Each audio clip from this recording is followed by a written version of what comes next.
Here and take a shot of the class. Everybody acknowledge your presence here.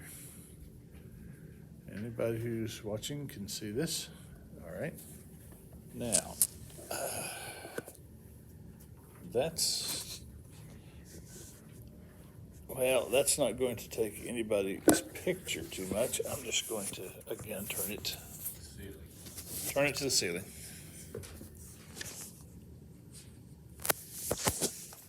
Okay. Whew, glad that's over. We are in Luke chapter 6. The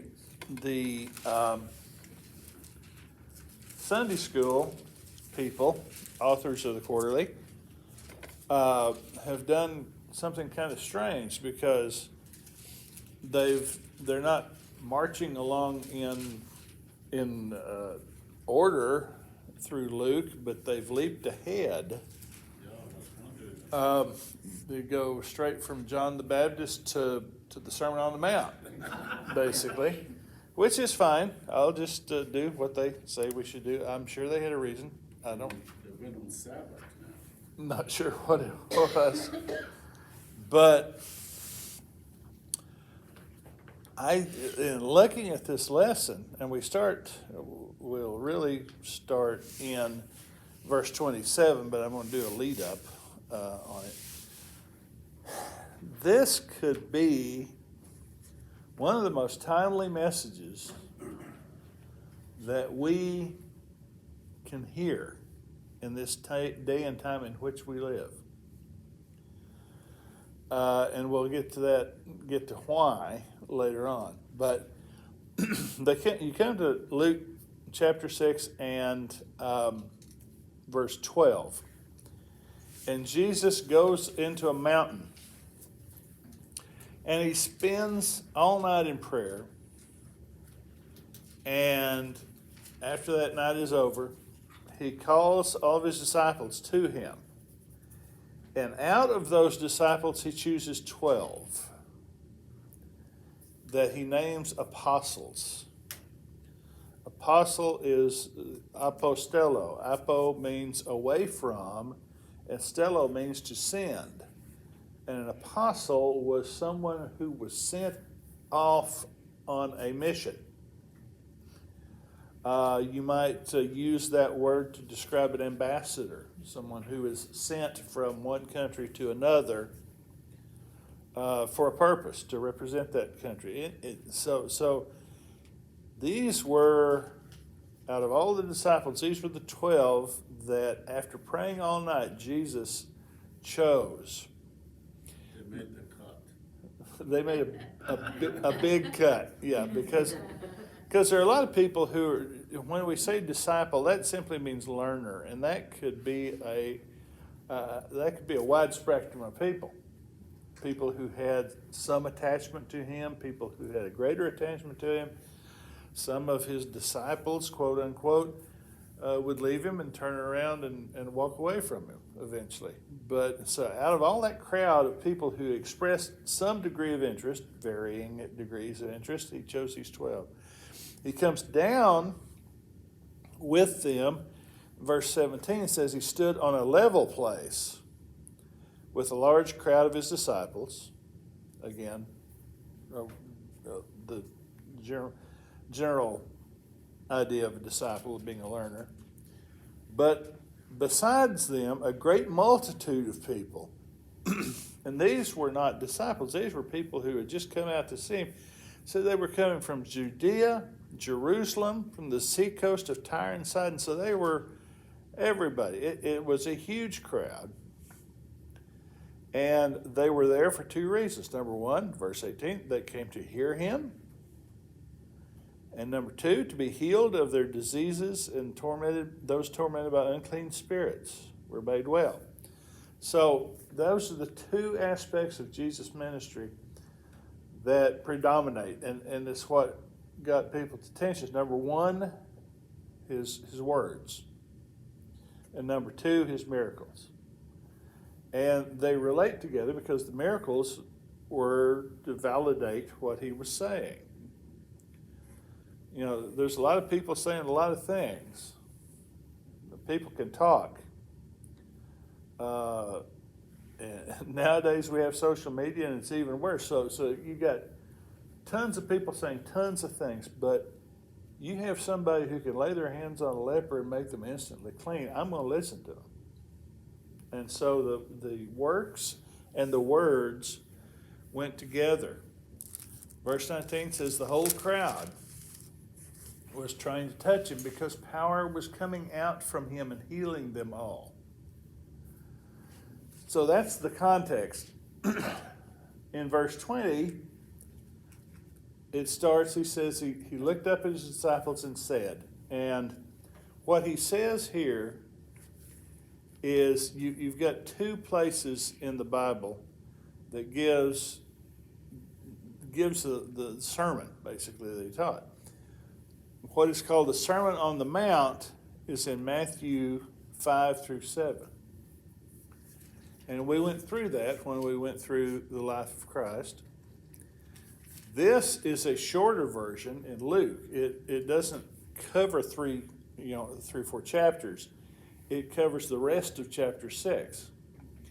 And it has some of the same stuff that's in the Matthew passage, but not nearly all of it. So it's shorter, and the excerpts are smaller.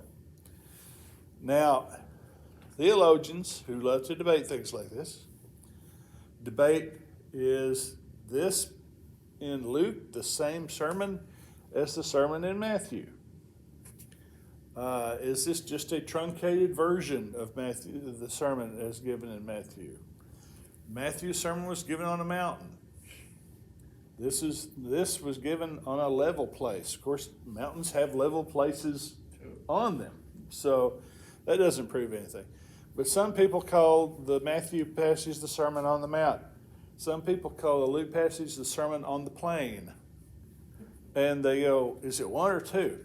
Let me help you with this. I don't care. Can I share something with you I learned in college? One Yes. professor said something, and just to bring up why Luke, Matthew, and what's Mark called saying the same thing, but is a version of it is different. So he went to the window. He made it as plain as it can be to just demonstrate.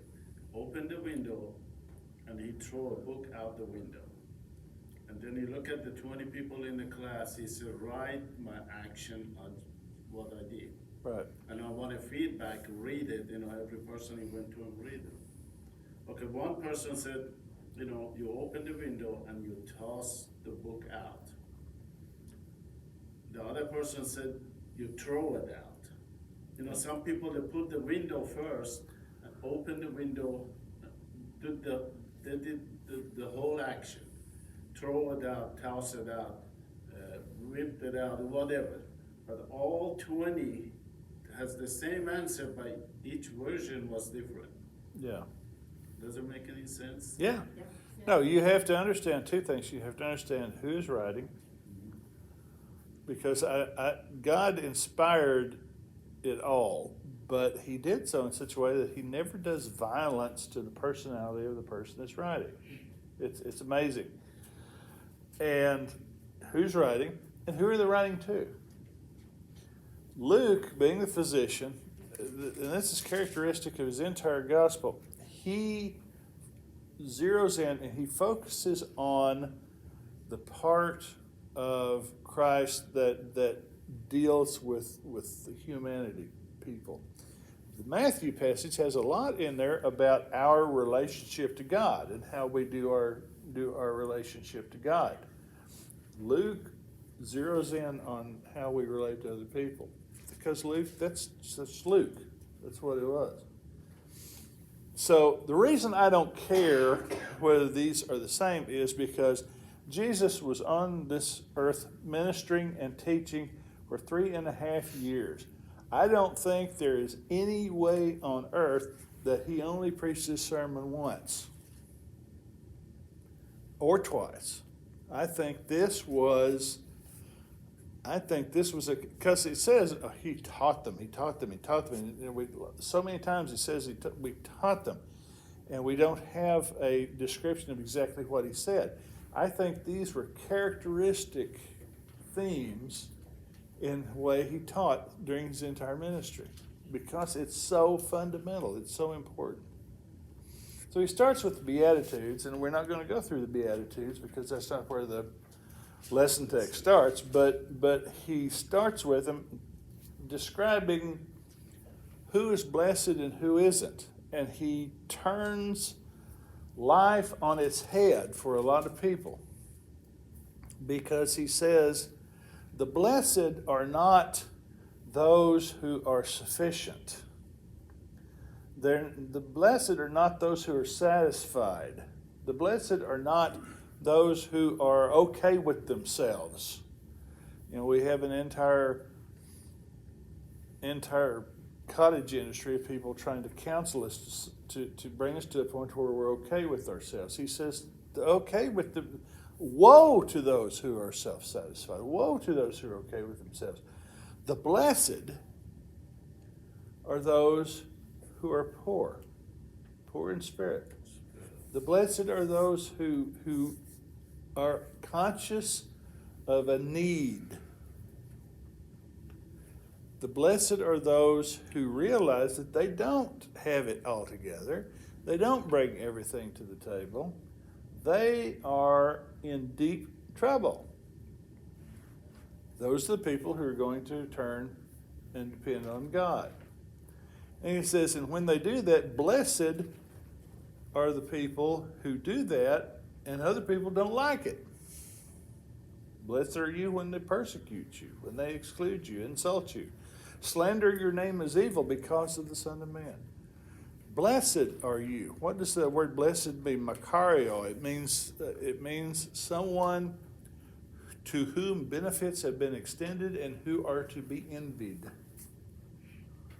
He says these are the people that are blessed. So he starts off by contradicting everything that all of the smart people say.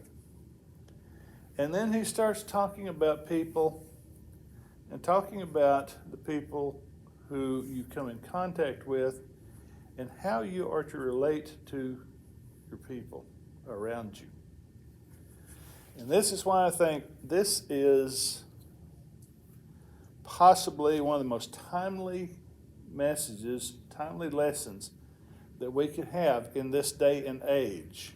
Because one commentator says we live in a society in which hate is a virtue. You show yourself, you show how virtuous you are by talking hatefully about other people. Now, I see this on the left and I see this on the right, because it is not a characteristic of left or right, it's a characteristic of humanity. But in our society, it seems to have ramped up, and it's probably because we have more means of communication than people used to.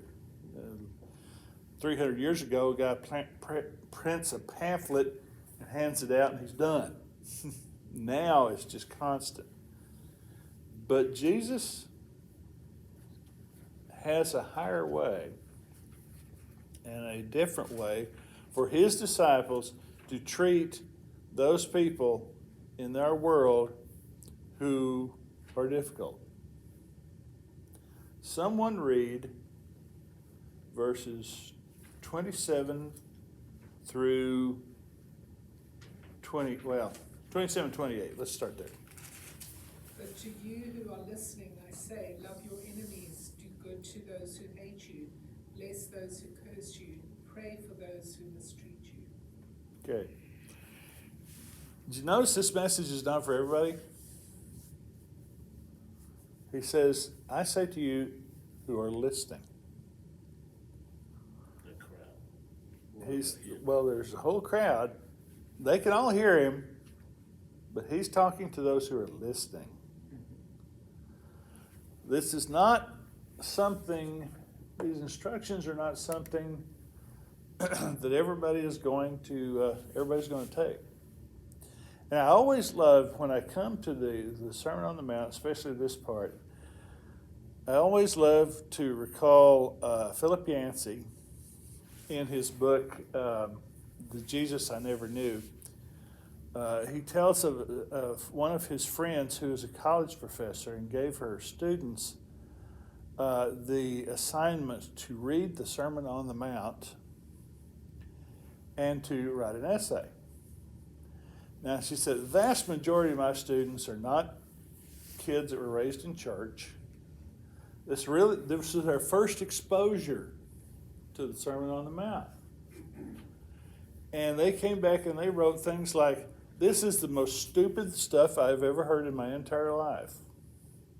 Nobody could live like this. What type of person is it? Yeah, they thought this was baloney. Why? Because it requires something beyond our human nature. You can't do what he's saying and live in the flesh. You just don't have it in you, and I don't have it in me.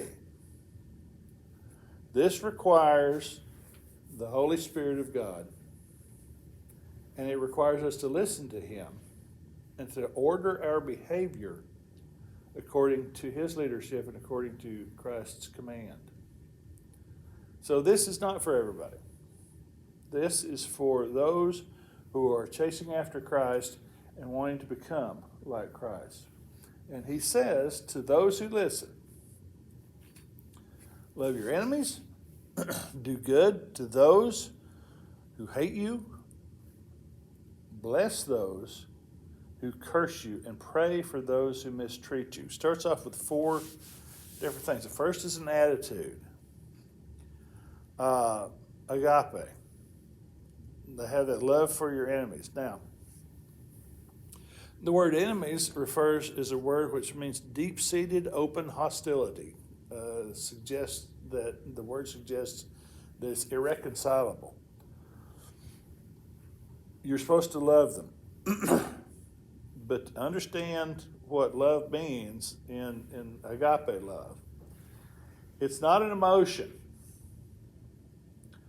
I am commanded to love people that I don't even like. What is it? It's an attitude. It is an attitude that this person has a value to God and therefore to me. And their welfare is more important than mine. And so it becomes an act of will because it always expresses itself in the way you treat that person. So you're supposed to do that to your enemies. People who would harm you if they could, who wish ill to you. You are to look at that person and say, that person is more important than I am. Their welfare is a higher priority than my own. That's not natural. Do good to those who hate you. Do good, the word good means something that is noble, honorable, and right. The world tells you to react in like manner as to people who treat you that way, who hate you. We'll fight fire with fire. I don't get mad, I get even. I had one friend said, I don't get even, I get ahead. It's just the idea of the tit for tat, back and forth. I am supposed to seek ill to those who hate me. Bless those who curse you. Speak well of, praise them. Speak things that are beneficial over people who curse you. This is the translation, literal translation, who curse you. If you get a cursing, you are to give back blessing. And so you've got your attitude, you've got your actions doing good, you've got your words, bless those, and then you have your intercession. Pray for those who mistreat you. Pray for those who mistreat you. It's a strange thing, but I find it difficult to hate somebody while I'm praying for them. I was just They thinking. just don't work that way. The joy sometimes you get from somebody, I've done things wrong to other people, they've done wrong to me too. But a few occasions I notice somebody did wrong and I did something good to them. The joy of when they're coming back and they see that and they appreciate what I haven't done to get even. Yeah. I mean, just recently, one of my neighbors, and it just blesses you, and they realize, you're not like them to do something harm to them. Because Yeah. a lot of people go extra mile to to prove their point, even go to court, Oh, yes. I mean, that's just crazy. But if you let it go, you live with yourself, I think that peaceful. That's the message of why you have to forgive. And the same thing, you get a feedback from the other person when they see you not reacting to their level. Well, actually, we'll actually come to that point in this passage. It doesn't always work out that way, but it's a general rule, because the world treats you like you treat them, they will treat you better. He says, if someone hits you on the cheek, offer the other also. And if anyone takes away your coat, don't hold back your shirt either. Give to everyone who asks from you, and from one who takes away your things, don't ask for them back. These are actions that the world is going to inflict upon followers of Jesus. They would be cast out of the synagogues. They would be physically hit. Paul says, of the Jews I received this many times, 39 lashes. When you were kicked out of the synagogue, sometimes they would slap you. And the Matthew passage says, if anyone hit you on the right cheek, that's specifically, he says the right cheek. The reason he says the right cheek is most people are right-handed. And if you're going to hit somebody on the right cheek, it's a backhand slap. It's designed to humiliate as well as inflict physical pain.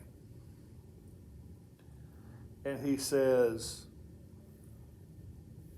offer them your other cheek as well. If someone takes away your coat, don't hold back your shirt. The idea here is that I am going to continue doing what I'm doing.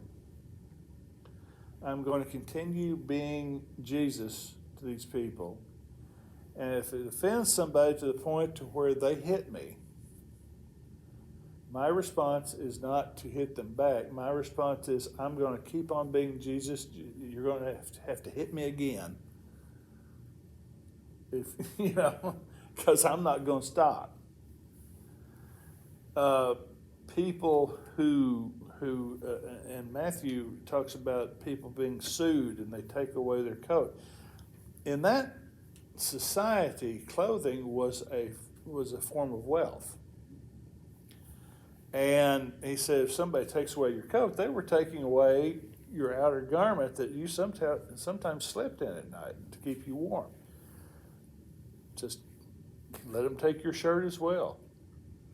It's the idea of not retaliating, the idea of being open and giving to other people, even when they want to take advantage of you. Now, this is important because the world will take advantage, and they'll think that they're being oh so smart and you're being oh so stupid.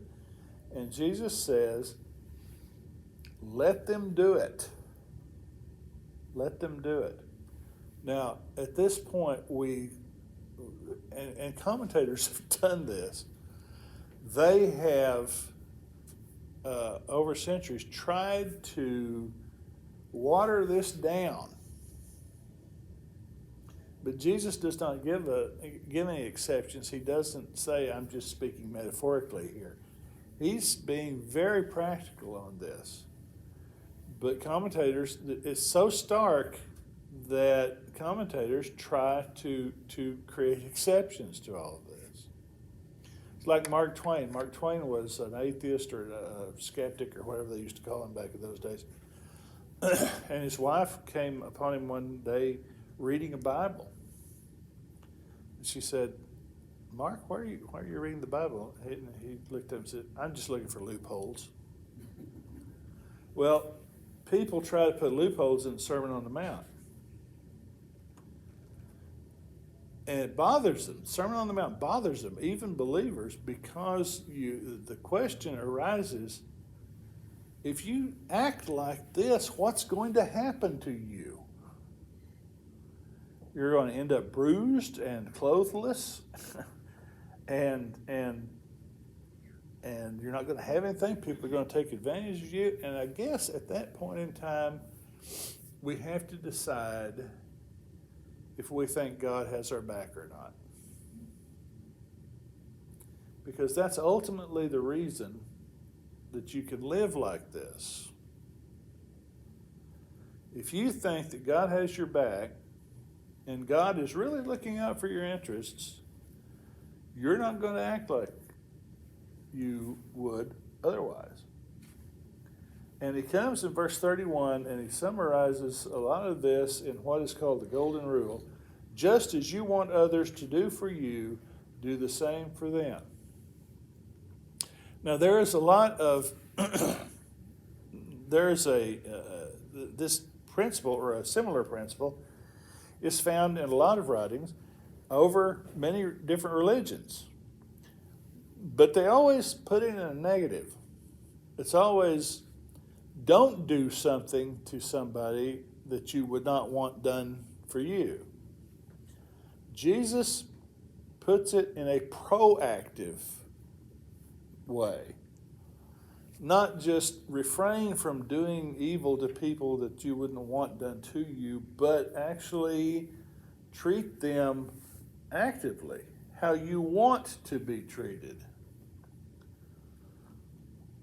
And the reason for all of this is in verse 32, 33, and 34. Someone read those three verses, 32, 33, and 34. If you love those who love you, what credit is that to you? Even sinners love those who love them. And if you do good because to those who are good to you, what credit is that to you? Even sinners do that. And if you lend to those from whom you expect repayment, what credit is that to you? Even sinners lend to sinners, expecting to be repaid in full. But love your enemies, do good to them, and lend to them without expecting to get anything back. Then your reward will be great, and you will be the sons of the Most High, because it is kind to the ungrateful and wicked. Because he is kind to the ungrateful and wicked.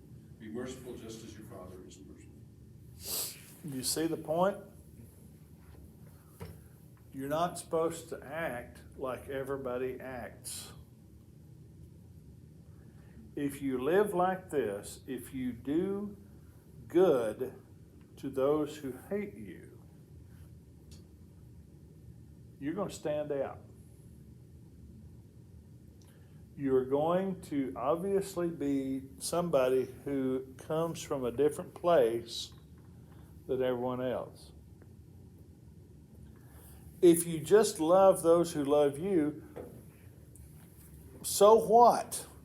Done it. You know? If you do good to those who do good to you, so what? if you just give to people who those who are going to give to you, so what? That doesn't make you distinct. That doesn't make you stand out. There's nothing remarkable in that. He says, what credit is that? That word credit is the word for grace. If you only love and treat well people who love and treat you well, how does that show grace? How does that show that you have grace in your life? It doesn't. This week I had my grandson left his coat at school, and I called over and said, the middle school gets out like 45 minutes after the elementary. So he comes to my classroom, he shows up without his coat. After school's over, I call, and a woman answers the phone, and the first thing she says, oh no, we closed up the office, you'll just have to get it tomorrow. And I said, I said, well, I'm right here at the middle school. And when I said that, she realized I'm an employee of the school. And then she was willing to make an accommodation. And I thought, if I was just a regular parent, I'd just gonna have to suck it up too bad, so sad. Yeah. And so that's kind of the inverse Yeah. of what you're saying. That is the grace. Yeah, doing what you should do all the time for everybody. Yeah. Not treat them just because, I shouldn't have gotten special treatment because I'm a middle school teacher and they don't want to get a bad reputation at school. They should have been doing the right thing all the time and then it wouldn't have been an issue. Yeah. Yeah. And the distinction is there. And so he says, you're not showing grace if you act like everybody else. You're showing grace if you act beneficially toward people who are hostile to you, who are difficult to deal with, who do not deserve. You don't make people earn your good behavior. You treat them well whether they earned it or not. He says, if you do this, your reward will be great. And you will be sons of the Most High. If you act like this, you will manifest yourself to be a child of the Most High God. Ties in with Brother Gabbard serving a lot, doesn't it? Yeah, it does. And this is going to become more and more necessary for us to keep in our minds as society continues to go through devolution. You're going to have, if things keep going the way that they are going now, you're going to have plenty of opportunity to exhibit that you're children of the Most High God about the way you treat people. So they're not obstacles, they're opportunities. Well, yeah, I mean, these people, and I'm talking about people who abort babies, I'm talking about people who burn down other people's stores and call it protest. I'm talking about people who put horned hats on their heads and invade the both sides, left or right. All of these people, you look at them and you go, man, what they do makes me angry. But they're not your enemies, they're your mission field. Christ died for them just as he died for you. And Christ commands us to love them, pray for them, do good for them, and speak well at them. And he says, if you do that, you'll be like God. Talking about forgiveness. You're never more like God than when you forgive something from somebody and overlook a fault. You're never more like God when you do that. Why? For he is gracious to the ungrateful and evil. Think of what God has to put up with from the human race. And we're still here. He hasn't flamed us yet. He hasn't sent some big fireball from heaven to destroy the human race and start over with somebody who deserves it better. No, what did he do? He took on flesh and came and let them treat him just any old way they would, and finally put him to death. And he did it on behalf of the people that were killing him. And he's on the cross and he says, God, forgive them. They don't know what they're doing. And so Christ would live out the principles. He's not telling us something to do that he has not already done. He would live out these principles throughout his entire life and ultimately on the cross. Be merciful, just as your Father also is merciful. That word could be translated compassionate. Have compassion on people. When someone does something that horrifies you because it's so bad, understand that person and understand that they're doing it because they do not know Christ. We should never be surprised when unsaved people act like unsaved people. But we are called to a higher calling. And we are to exhibit God's compassion toward people. And so in the days to come, when, when a Christian gets on Facebook or something like that and just reams out the evil people in this world, they're not called to that. They're called to something else. There was and I don't do this and I never have done it, but there was a comment I read. You read a comment on the internet or a column or something like that, and then people post comments. And this one person was just talking about the idiots for believing in God, believing in the Bible, and just all this and they couldn't just express themselves in normal language. They had to use abusive speech, and they had to hostile and everything like that. And people were coming back and attacking them for that.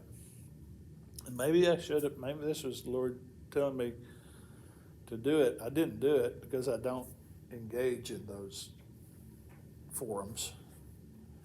But I thought somebody should say, I wonder what happened to you to make you so bitter. That would have been, I think, an appropriate response. Instead of attacking them, try to have compassion, get below the surface, and say,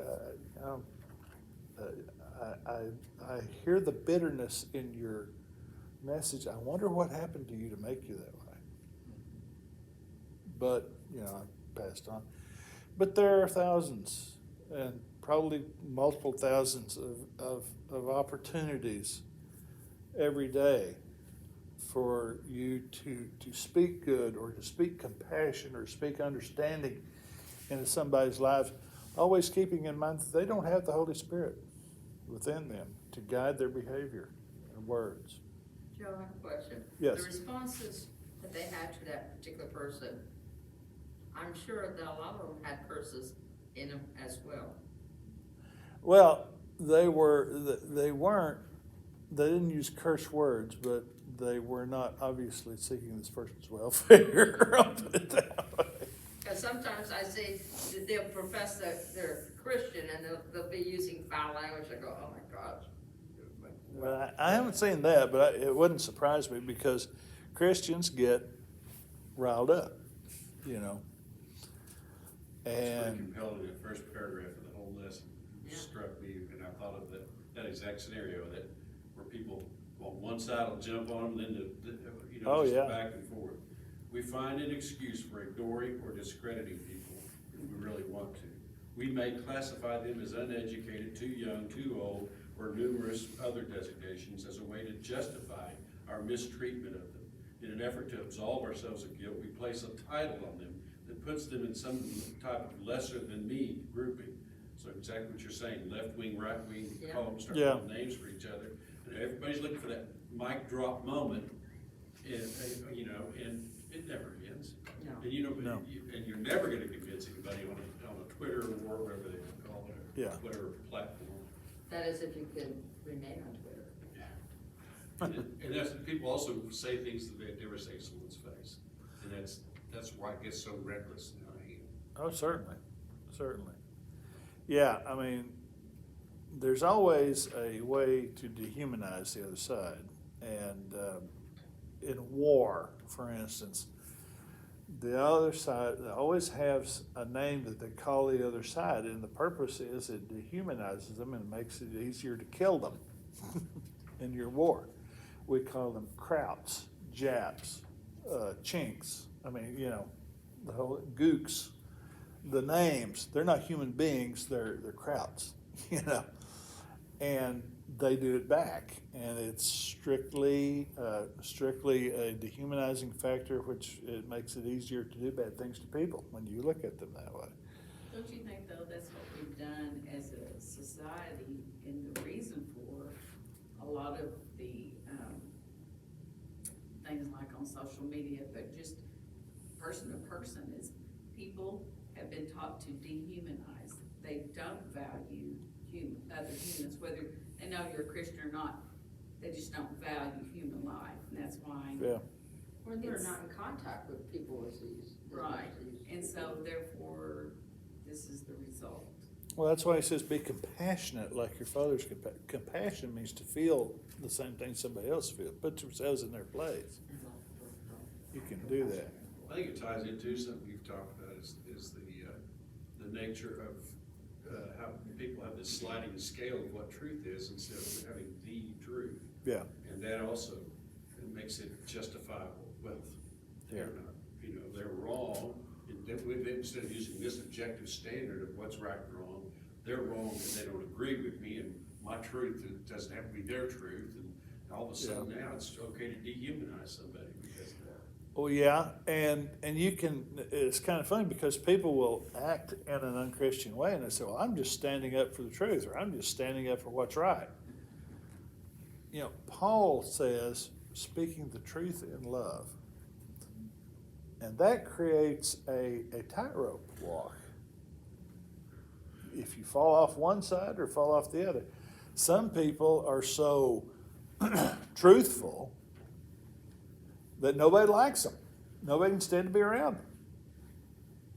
Because they take truth and use it as a club to hit people on the head. Some people are so loving, quote unquote, that they water down the truth.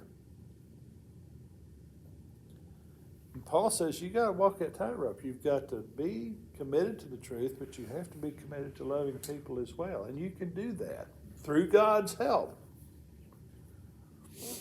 But it's not. We've seen that in the church, I know in my lifetime, because growing up, it was hellfire and brimstone, so it was, you go to church, you heard, you're a sinner, you're this, you're gonna, the fires of hell, you know what I mean, that kind Yeah. of preaching, which, I'm not saying it was wrong, but you had that, that spectrum, and then we swung all the way back to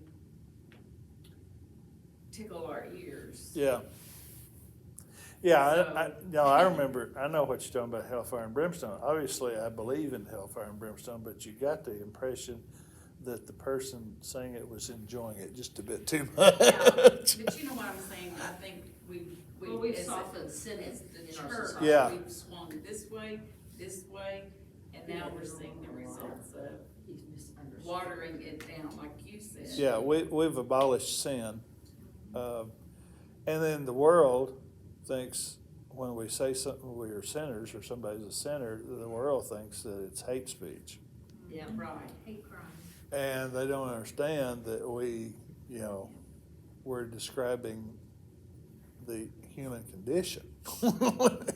We're not using sinner as a pejorative term to call somebody out. We're being accurate.